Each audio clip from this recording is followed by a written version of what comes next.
Esdras, chapitre 1. La première année de Cyrus, roi de Perse, afin que s'accomplît la parole de l'Éternel prononcée par la bouche de Jérémie, l'Éternel réveilla l'esprit de Cyrus, roi de Perse, qui fit faire de vive voix et par écrit cette publication dans tout son royaume. Ainsi parle Cyrus, roi des Perses. L'Éternel, le Dieu des cieux, m'a donné tous les royaumes de la terre, et il m'a commandé de lui bâtir une maison à Jérusalem en Juda. Qui d'entre vous est de son peuple? Que son Dieu soit avec lui, et qu'il monte à Jérusalem en Juda et bâtisse la maison de l'Éternel, le Dieu d'Israël. C'est le Dieu qui est à Jérusalem. Dans tout lieu où séjournent des restes du peuple de l'Éternel, les gens du lieu leur donneront de l'argent, de l'or, des effets et du bétail, avec des offrandes volontaires pour la maison de Dieu qui est à Jérusalem. Les chefs de famille de Juda et de Benjamin, les sacrificateurs et les Lévites, tous ceux dont Dieu réveilla l'esprit, se levèrent pour aller bâtir la maison de l'Éternel à Jérusalem.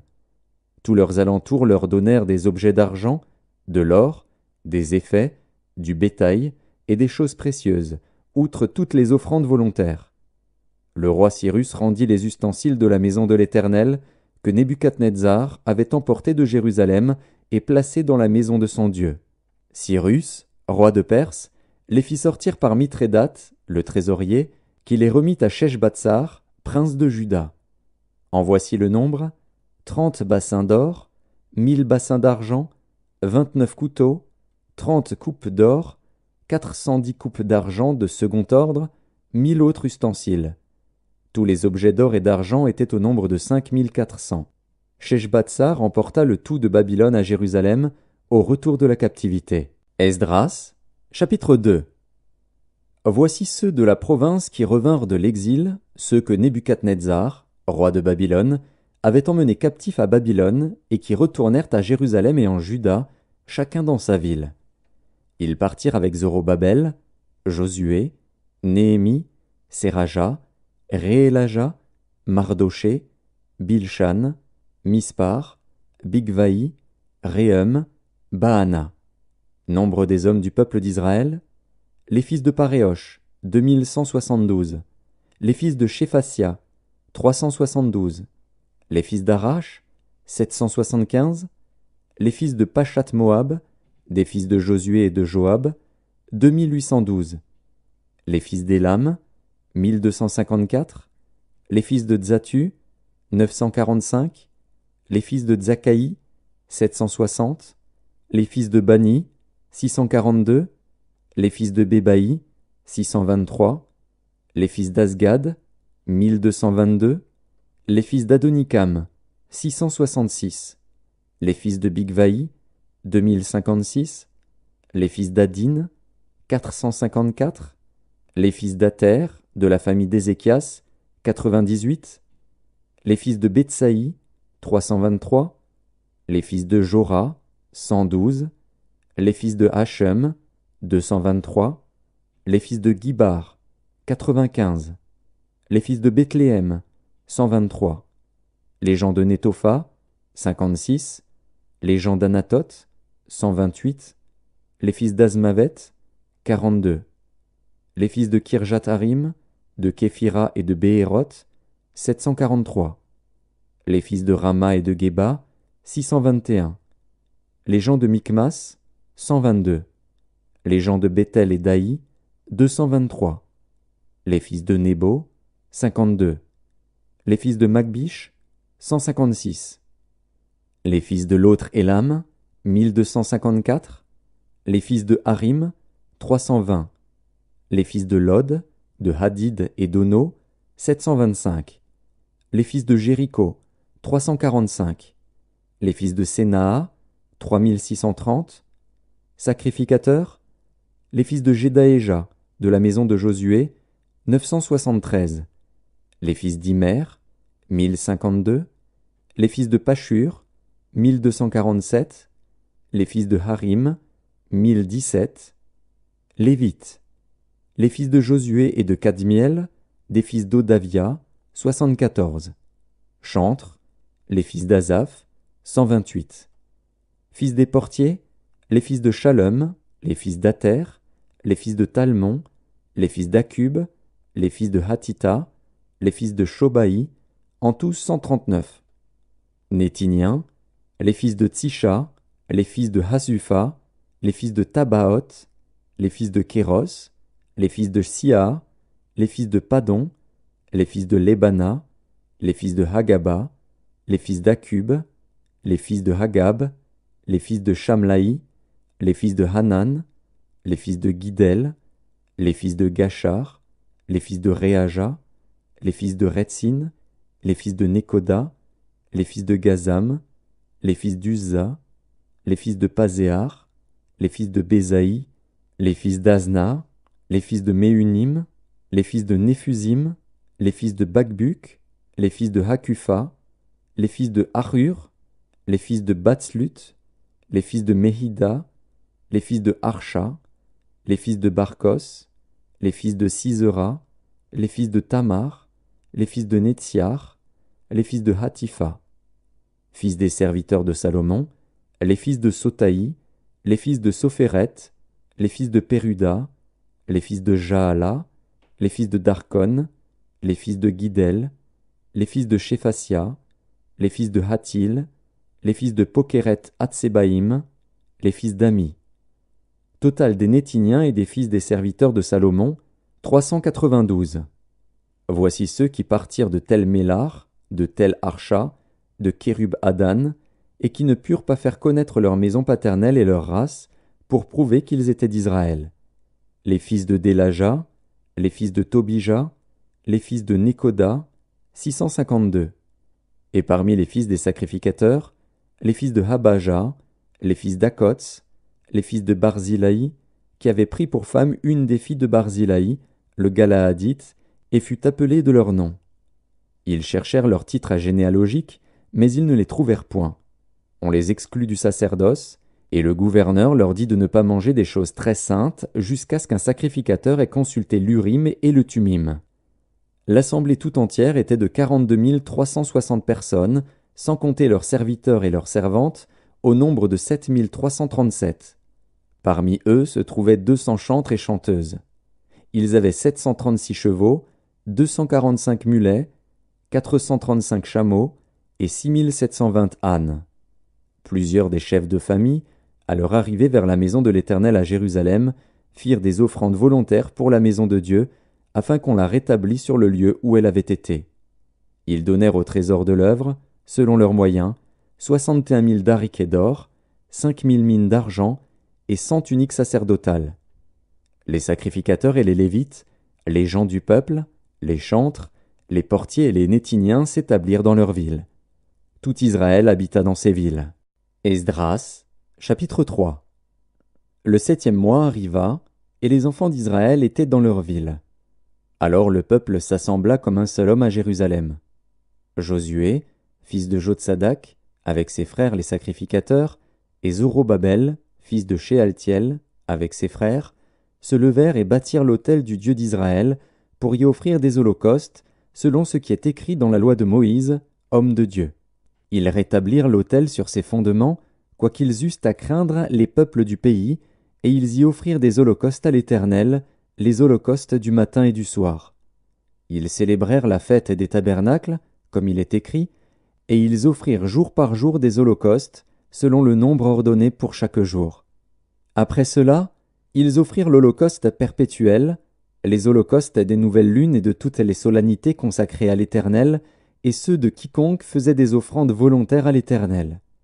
Dès le premier jour du 7e mois, ils commencèrent à offrir à l'Éternel des holocaustes. Cependant les fondements du temple de l'Éternel n'étaient pas encore posés. On donna de l'argent aux tailleurs de pierre et aux charpentiers, et des vivres, des boissons et de l'huile aux Sidoniens et aux Tyriens, pour qu'ils amenassent par mer jusqu'à Japhos des bois de cèdre du Liban, suivant l'autorisation qu'on avait eue de Cyrus, roi de Perse. La seconde année depuis leur arrivée à la maison de Dieu à Jérusalem, au second mois, Zorobabel, fils de Shealtiel, Josué, fils de Jotsadak, avec le reste de leurs frères les sacrificateurs et les Lévites, et tous ceux qui étaient revenus de la captivité à Jérusalem, se mirent à l'œuvre et chargèrent les Lévites de 20 ans et au-dessus de surveiller les travaux de la maison de l'Éternel. Et Josué, avec ses fils et ses frères, Kadmiel, avec ses fils, fils de Juda, les fils de Henadad, avec leurs fils et leurs frères les Lévites, se préparèrent tous ensemble à surveiller ceux qui travaillaient à la maison de Dieu. Lorsque les ouvriers posèrent les fondements du temple de l'Éternel, on fit assister les sacrificateurs en costume, avec les trompettes, et les Lévites, fils d'Asaph, avec les cymbales, afin qu'ils célébrassent l'Éternel, d'après les ordonnances de David, roi d'Israël. Ils chantaient, célébrant et louant l'Éternel par ces paroles, « Car il est bon, car sa miséricorde pour Israël dure à toujours. » Et tout le peuple poussait de grands cris de joie en célébrant l'Éternel, parce qu'on posait les fondements de la maison de l'Éternel. Mais plusieurs des sacrificateurs et des Lévites, et des chefs de famille âgés, qui avaient vu la première maison, pleuraient à grand bruit pendant qu'on posait sous leurs yeux les fondements de cette maison.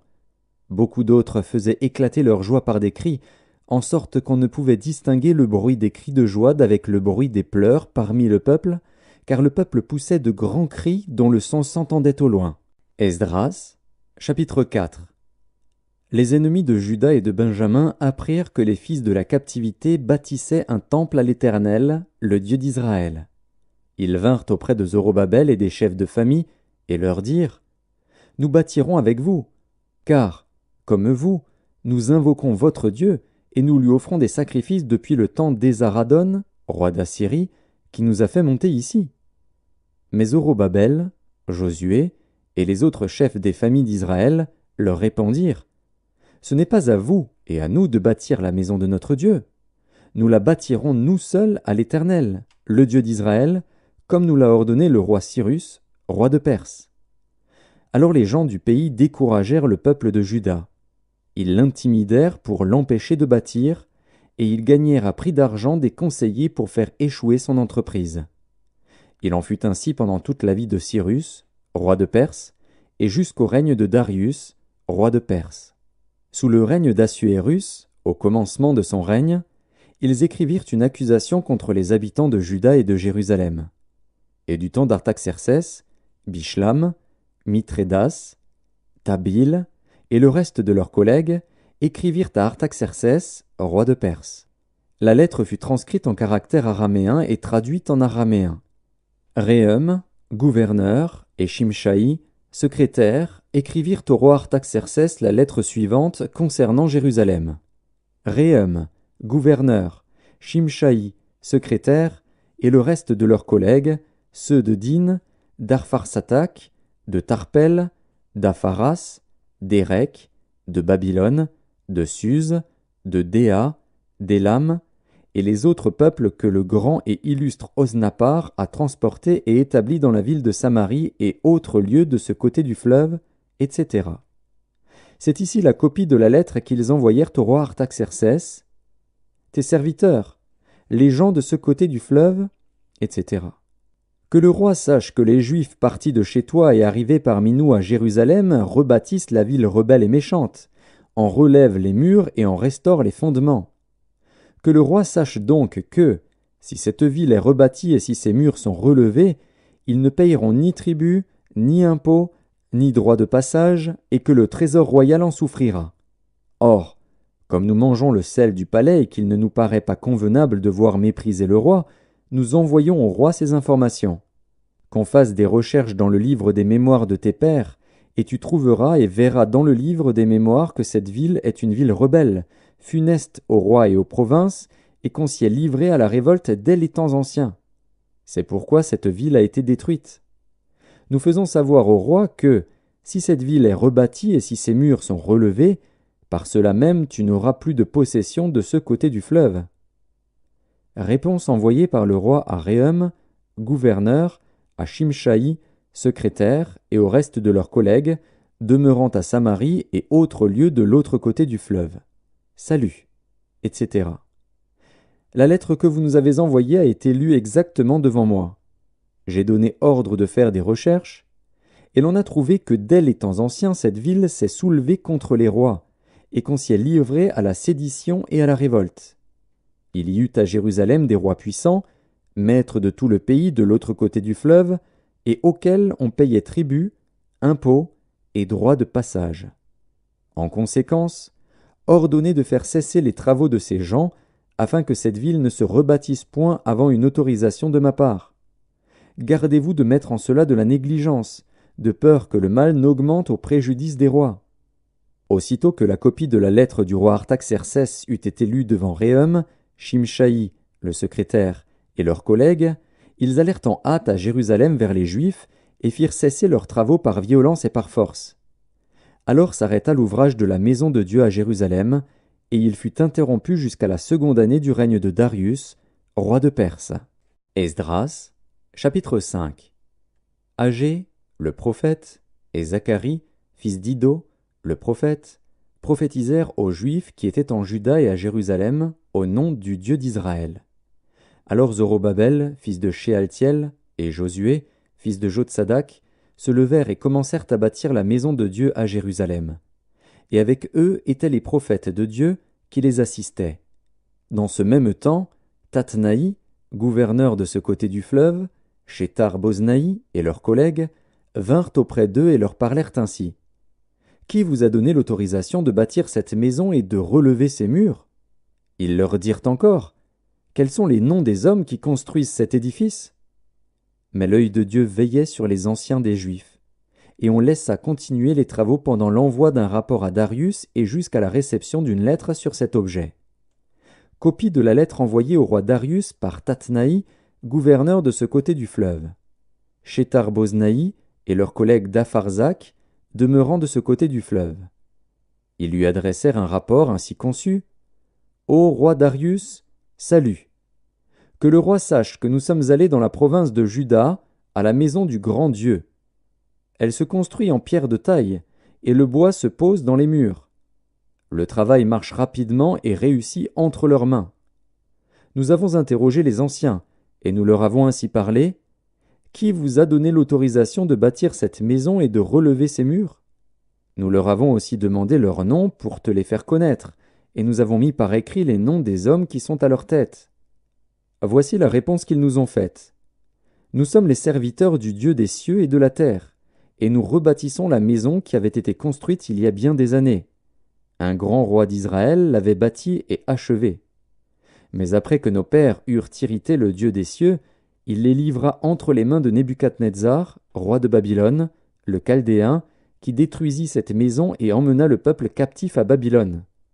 Toutefois, la première année de Cyrus, roi de Babylone, le roi Cyrus donna l'ordre de rebâtir cette maison de Dieu. Et même le roi Cyrus ôta du temple de Babylone les ustensiles d'or et d'argent de la maison de Dieu que Nebuchadnezzar avait enlevés du temple de Jérusalem et transportés dans le temple de Babylone. Il les fit remettre au nommé Sheshbatsar, qu'il établit gouverneur, et il lui dit « Prends ces ustensiles, va les déposer dans le temple de Jérusalem et que la maison de Dieu soit rebâtie sur le lieu où elle était. » Ce Sheshbatsar est donc venu, et il a posé les fondements de la maison de Dieu à Jérusalem. Depuis lors jusqu'à présent, elle se construit, et elle n'est pas achevée. Maintenant, si le roi le trouve bon, que l'on fasse des recherches dans la maison des trésors du roi à Babylone, pour voir s'il y a eu de la part du roi Cyrus un ordre donné pour la construction de cette maison de Dieu à Jérusalem. Puis, que le roi nous transmette sa volonté sur cet objet. Esdras, chapitre 6. Alors le roi Darius donna ordre de faire des recherches dans la maison des archives où l'on déposait les trésors à Babylone. Et l'on trouva à Achmeta, capitale de la province de Médie, un rouleau sur lequel était écrit le mémoire suivant. La première année du roi Cyrus, le roi Cyrus a donné cet ordre au sujet de la maison de Dieu à Jérusalem, que la maison soit rebâtie pour être un lieu où l'on offre des sacrifices et qu'elle ait des solides fondements. Elle aura 60 coudées de hauteur, 60 coudées de largeur, 3 rangées de pierres de taille et 1 rangée de bois neuf. Les frais seront payés par la maison du roi. De plus, les ustensiles d'or et d'argent de la maison de Dieu que Nebuchadnezzar avait enlevés du temple de Jérusalem et transportés à Babylone seront rendus, transportés au temple de Jérusalem à la place où ils étaient et déposés dans la maison de Dieu. Maintenant, Tatnaï, gouverneur de l'autre côté du fleuve, Shethar-Boznaï et vos collègues d'Apharzak, qui demeuraient de l'autre côté du fleuve, tenez-vous loin de ce lieu. Laissez continuer les travaux de cette maison de Dieu. Que le gouverneur des Juifs et les anciens des Juifs la rebâtissent sur l'emplacement qu'elle occupait. Voici l'ordre que je donne touchant ce que vous aurez à faire à l'égard de ces anciens des Juifs pour la construction de cette maison de Dieu. Les frais, pris sur les biens du roi provenant des tribus de l'autre côté du fleuve, seront exactement payés à ces hommes, afin qu'il n'y ait pas d'interruption. Les choses nécessaires pour les holocaustes du Dieu des cieux, jeunes taureaux, béliers et agneaux, froment, sel, vin et huile, seront livrés, sur leur demande, aux sacrificateurs de Jérusalem, jour par jour et sans manquer, afin qu'ils offrent des sacrifices de bonne odeur au Dieu des cieux et qu'ils prient pour la vie du roi et de ses fils. Et voici l'ordre que je donne touchant quiconque transgressera cette parole. On arrachera de sa maison une pièce de bois, on la dressera pour qu'il y soit attaché, et l'on fera de sa maison un tas d'immondices.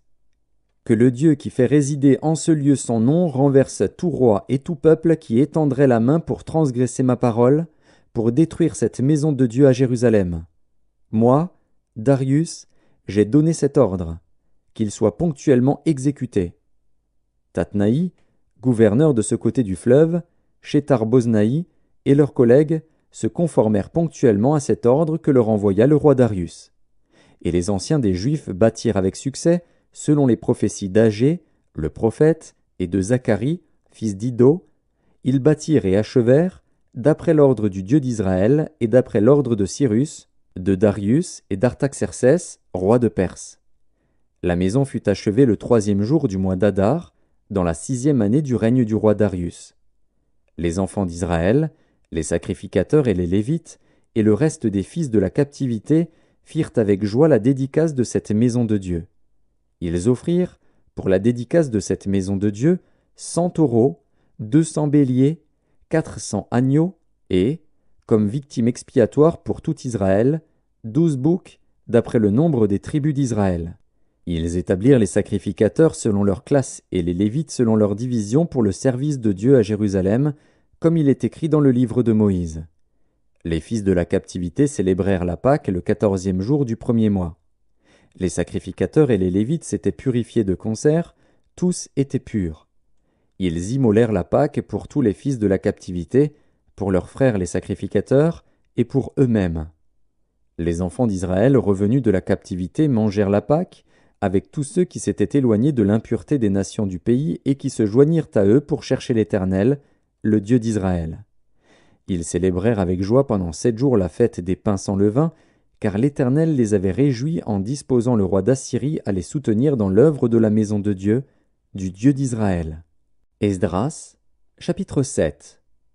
Après ces choses, sous le règne d'Artaxercès, roi de Perse, vint Esdras, fils de Séraja, fils d'Azaria, fils de Hilkija, fils de Shallum, fils de Tsadok, fils d'Akitub, fils d'Amaria, fils d'Azaria, fils de Merajot, fils de Zérakja, fils d'Uzi, fils de Buki, fils d'Abishua, fils de Phiné, fils d'Éléazar, fils d'Aaron, le souverain sacrificateur. Cet Esdras vint de Babylone. C'était un scribe versé dans la loi de Moïse, donné par l'Éternel, le Dieu d'Israël. Et comme la main de l'Éternel, son Dieu, était sur lui, le roi lui accorda tout ce qu'il avait demandé. Plusieurs des enfants d'Israël, des sacrificateurs et des Lévites, des chantres, des portiers et des Nétiniens vinrent aussi à Jérusalem la 7e année du roi Artaxercès. Esdras arriva à Jérusalem au 5e mois de la 7e année du roi. Il était parti de Babylone le 1er jour du 1er mois, et il arriva à Jérusalem le 1er jour du 5e mois, la bonne main de son Dieu étant sur lui. Car Esdras avait appliqué son cœur à étudier et à mettre en pratique la loi de l'Éternel, et à enseigner au milieu d'Israël les lois et les ordonnances. Voici la copie de la lettre donnée par le roi Artaxercès à Esdras, sacrificateur et scribe, enseignant les commandements et les lois de l'Éternel concernant Israël. Artaxercès, roi des rois, à Esdras, sacrificateur et scribe, versé dans la loi du Dieu des cieux, etc.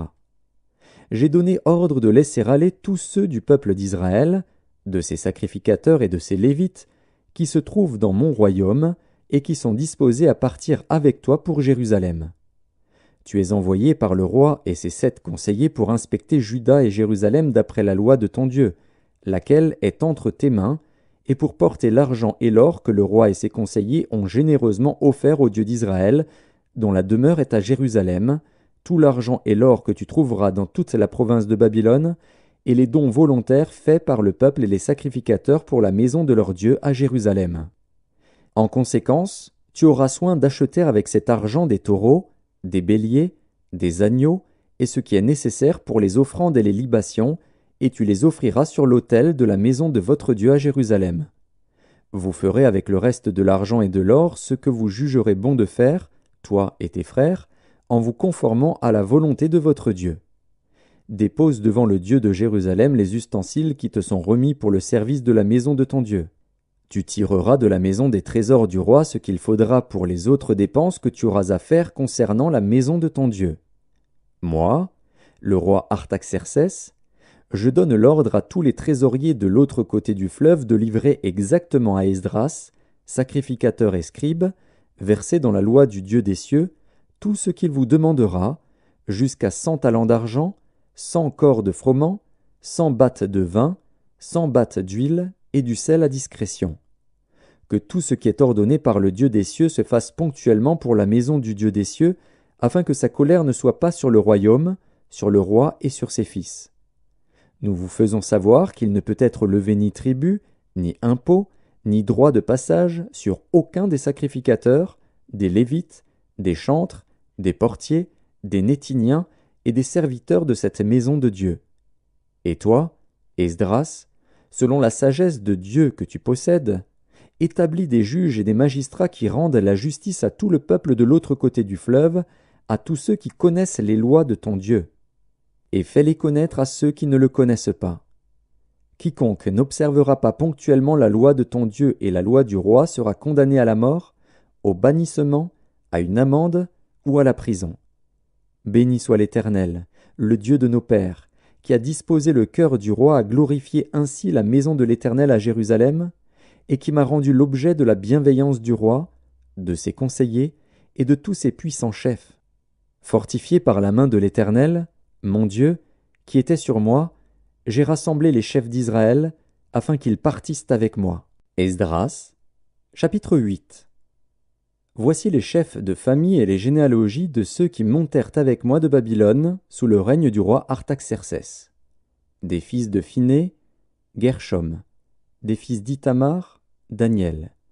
Des fils de David, Hattush. Des fils de Shekania.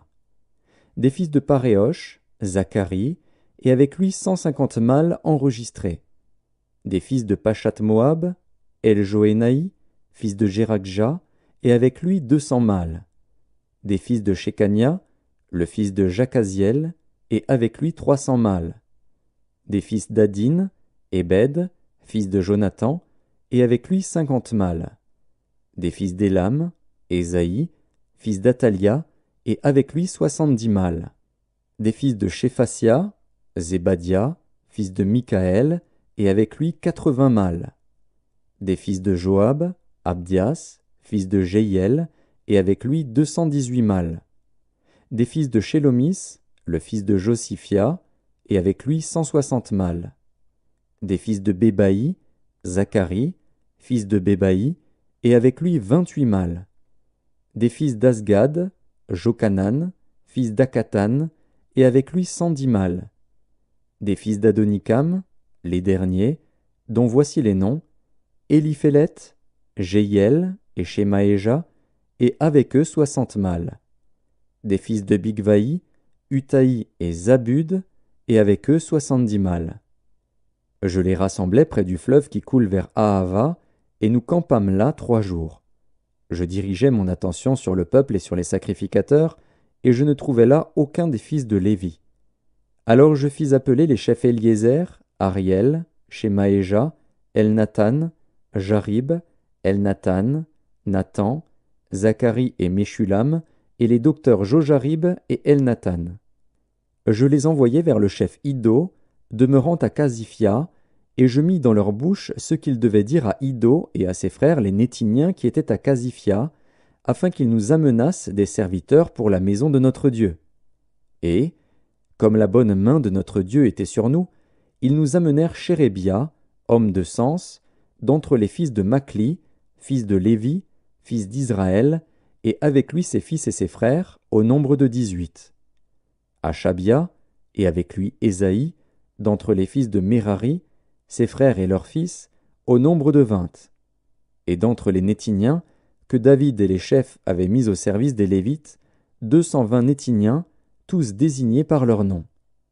Là, près du fleuve d'Ahava, je publiai un jeûne d'humiliation devant notre Dieu, afin d'implorer de lui un heureux voyage pour nous, pour nos enfants, et pour tout ce qui nous appartenait. J'aurais eu honte de demander au roi une escorte et des cavaliers pour nous protéger contre l'ennemi pendant la route, car nous avions dit au roi, « La main de notre Dieu est pour leur bien sur tous ceux qui le cherchent, mais sa force et sa colère sont sur tous ceux qui l'abandonnent. » C'est à cause de cela que nous jeûnâmes et que nous invoquâmes notre Dieu, et il nous exauça. Je choisis 12 chefs des sacrificateurs, Chérébia, Achabia, et 10 de leurs frères. Je pesai devant eux l'argent, l'or et les ustensiles, donnés en offrande pour la maison de notre Dieu par le roi, ses conseillers et ses chefs, et par tous ceux d'Israël qu'on avait trouvés. Je remis entre leurs mains 650 talents d'argent, des ustensiles d'argent pour 100 talents, 100 talents d'or, 20 coupes d'or valant 1000 darics, et 2 vases d'un bel airain poli, aussi précieux que l'or. Puis je leur dis, « Vous êtes consacrés à l'Éternel. Ces ustensiles sont des choses saintes, et cet argent et cet or sont une offrande volontaire à l'Éternel, le Dieu de vos pères. Soyez vigilants, et prenez cela sous votre garde, jusqu'à ce que vous le pesiez devant les chefs des sacrificateurs et les Lévites, et devant les chefs de famille d'Israël, à Jérusalem, dans les chambres de la maison de l'Éternel. » Et les sacrificateurs et les Lévites reçurent au poids l'argent, l'or et les ustensiles, pour les porter à Jérusalem, dans la maison de notre Dieu. Nous partîmes du fleuve d'Ahava pour nous rendre à Jérusalem, le 12e jour du 1er mois. La main de notre Dieu fut sur nous et nous préserva des attaques de l'ennemi et de toute embûche pendant la route. Nous arrivâmes à Jérusalem, et nous nous y reposâmes 3 jours.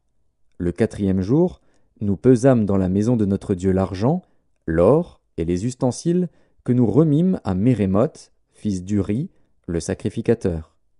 Il y avait avec lui Éléazar, fils de Phiné, et avec eux les Lévites Josabad, fils de Josué, et Noadia, fils de Binui.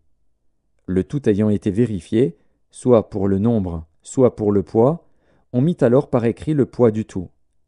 Les fils de la captivité revenus de l'exil offrirent en holocauste au Dieu d'Israël 12 taureaux pour tout Israël, 96 béliers, 77 agneaux et 12 boucs comme victimes expiatoires, le tout en holocauste à l'Éternel. Ils transmirent les ordres du roi aux satrapes du roi et aux gouverneurs de ce côté du fleuve, lesquels honorèrent le peuple et la maison de Dieu.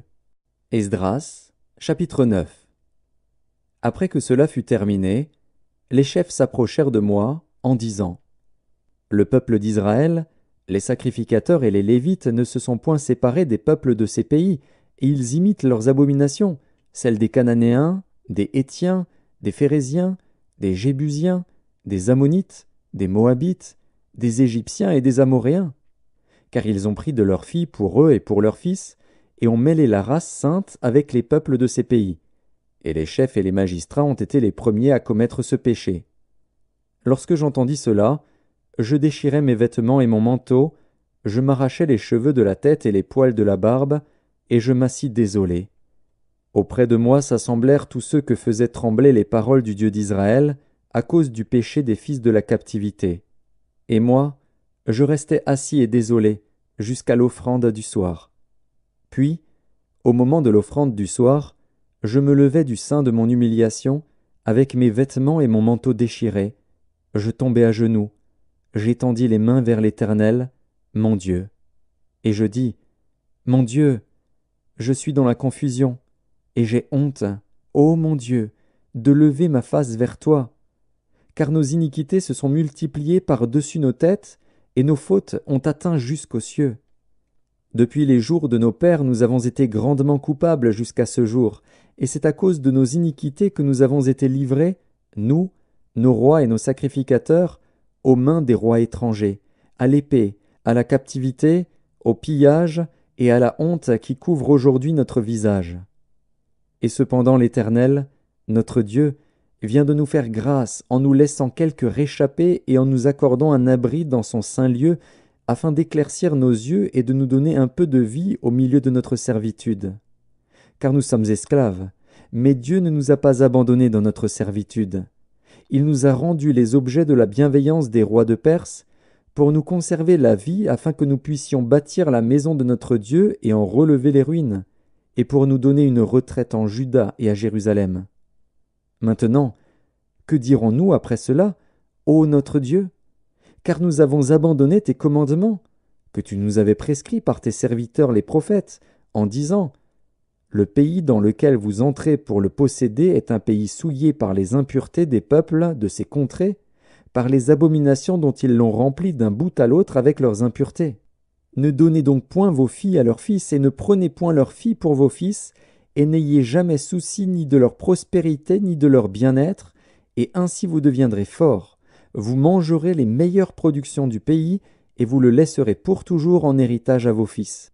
Après tout ce qui nous est arrivé à cause des mauvaises actions et des grandes fautes que nous avons commises, quoique tu ne nous aies pas, ô notre Dieu, punis en proportion de nos iniquités, et maintenant que tu nous as conservé ces réchappés, recommencerions-nous à violer tes commandements et à nous allier avec ces peuples abominables? Ta colère n'éclaterait-elle pas encore contre nous jusqu'à nous détruire, sans laisser ni reste ni réchappé? Éternel, Dieu d'Israël, tu es juste, car nous sommes aujourd'hui un reste de réchappés. Nous voici devant toi comme des coupables, et nous ne saurions ainsi subsister devant ta face. Esdras, chapitre 10. Pendant qu'Esdras, pleurant et prosterné devant la maison de Dieu, faisait cette prière et cette confession, il s'était rassemblé auprès de lui une foule très nombreuse de gens d'Israël, hommes, femmes et enfants, et le peuple répandait d'abondantes larmes. Alors Shekania, fils de Jéhiel, d'entre les fils d'Élam, prit la parole et dit à Esdras: Nous avons péché contre notre Dieu, en nous alliant à des femmes étrangères qui appartiennent au peuple du pays. Mais Israël ne reste pas pour cela sans espérance. Faisons maintenant une alliance avec notre Dieu pour le renvoi de toutes ces femmes et de leurs enfants, selon l'avis de mon Seigneur et de ceux qui tremblent devant les commandements de notre Dieu, et que l'on agisse d'après la loi. Lève-toi, car cette affaire te regarde. Nous serons avec toi. Prends courage et agis. Esdras se leva, et il fit jurer au chef des sacrificateurs, des Lévites et de tout Israël, de faire ce qui venait d'être dit. Et ils le jurèrent. Puis Esdras se retira de devant la maison de Dieu, et il alla dans la chambre de Jochanan, fils d'Eliashib. Quand il y fut entré, il ne mangea point de pain et il ne but point d'eau, parce qu'il était dans la désolation à cause du péché des fils de la captivité. On publia dans Juda et à Jérusalem que tous les fils de la captivité eussent à se réunir à Jérusalem, et que, d'après l'avis des chefs et des anciens, quiconque ne s'y serait pas rendu dans 3 jours aurait tous ses biens confisqués et serait lui-même exclu de l'assemblée des fils de la captivité. Tous les hommes de Juda et de Benjamin se rassemblèrent à Jérusalem dans les 3 jours. C'était le 20e jour du 9e mois. Tout le peuple se tenait sur la place de la maison de Dieu, tremblant à cause de la circonstance et par suite de la pluie. Esdras, le sacrificateur, se leva et leur dit: Vous avez péché en vous alliant à des femmes étrangères, et vous avez rendu Israël encore plus coupable. Confessez maintenant votre faute à l'Éternel, le Dieu de vos pères, et faites sa volonté. Séparez-vous des peuples du pays et des femmes étrangères. Toute l'assemblée répondit d'une voix haute: À nous de faire comme tu l'as dit. Mais le peuple est nombreux, le temps est à la pluie, et il n'est pas possible de rester dehors. D'ailleurs, ce n'est pas l'œuvre d'un jour ou 2, car il y en a beaucoup parmi nous qui ont péché dans cette affaire. Que nos chefs restent donc pour toute l'assemblée, et tous ceux qui dans nos villes se sont alliés à des femmes étrangères viendront à des époques fixes, avec les anciens et les juges de chaque ville, jusqu'à ce que l'ardente colère de notre Dieu se soit détournée de nous au sujet de cette affaire. Jonathan, fils d'Azaël, et Jachzia, fils de Tikva, appuyés par Meshulam et par le Lévite Shabtaï, furent les seuls à combattre cet avis, auquel se conformèrent les fils de la captivité. On choisit Esdras, le sacrificateur, et des chefs de famille selon leur maison paternelle, tous désignés par leur nom. Et ils siégèrent le premier jour du 10e mois pour s'occuper de la chose. Le premier jour du premier mois, ils en finirent avec tous les hommes qui s'étaient alliés à des femmes étrangères. Parmi les fils de sacrificateurs, il s'en trouva qui s'étaient alliés à des femmes étrangères, des fils de Josué, fils de Jotsadak, et de ses frères, Maazéja, Éliézer, Jarib et Guédalia, qui s'engagèrent, en donnant la main, à renvoyer leurs femmes et à offrir un bélier en sacrifice de culpabilité. Des fils d'Immer, Anani et Zébadia, des fils de Harim, Maazéja, Éli, Shemaéja, Jéiel et Osias, des fils de Pashur, Eljoénaï, Maazéja, Ismaël, Nethanil, Josabad et Éléasa. Parmi les Lévites, Josabad, Shiméi, Kélaja ou Kélita, Pétajja, Juda et Éliézer. Parmi les chantres, Eliashib. Parmi les portiers, Shalom, Télem et Uri. Parmi ceux d'Israël, des fils de Paréosh, Ramia, Jizija, Malkija, Mijamin, Éléazar, Malkija et Benaja. Des fils d'Élam, Matania, Zacharie, Jéiel, Abdi, Jérémoth et Éli. Des fils de Tzatu, Eljoénaï, Eliashib, Matania, Jérémoth, Zabad et Aziza. Des fils de Bébaï, Jokanan, Hanania, Zabaï et Atlaï. Des fils de Bani, Meshulam, Maluk, Adaja, Jashub, Shial et Ramoth. Des fils de Pachat Moab, Adna, Kelal, Benaja, Maazéja, Matania, Betsalil, Binui et Manassé. Des fils de Harim, Éliézer, Jishija, Malkija, Shemaéja, Siméon, Benjamin, Maluk et Shemaria. Des fils de Hashum, Matnaï, Matata, Zabad, Éliphélet, Jérémaï, Manassé et Shiméi. Des fils de Bani, Madaï, Amram, Uel, Benaja, Bédia, Kélu, Vania, Mérémoth, Eliashib, Matania, Matnaï, Jaazaï, Bani, Binui, Shiméi, Shélémia, Nathan, Adaja, Maknadbaï, Shashaï, Sharaï, Azaril, Shélémia, Shemaria, Shalom, Amaria et Joseph. Des fils de Nebo, Jéiel, Matitsia, Zabad, Zébina, Jadaï, Joël et Benaja. Tout cela avait pris des femmes étrangères, et plusieurs en avaient eu des enfants.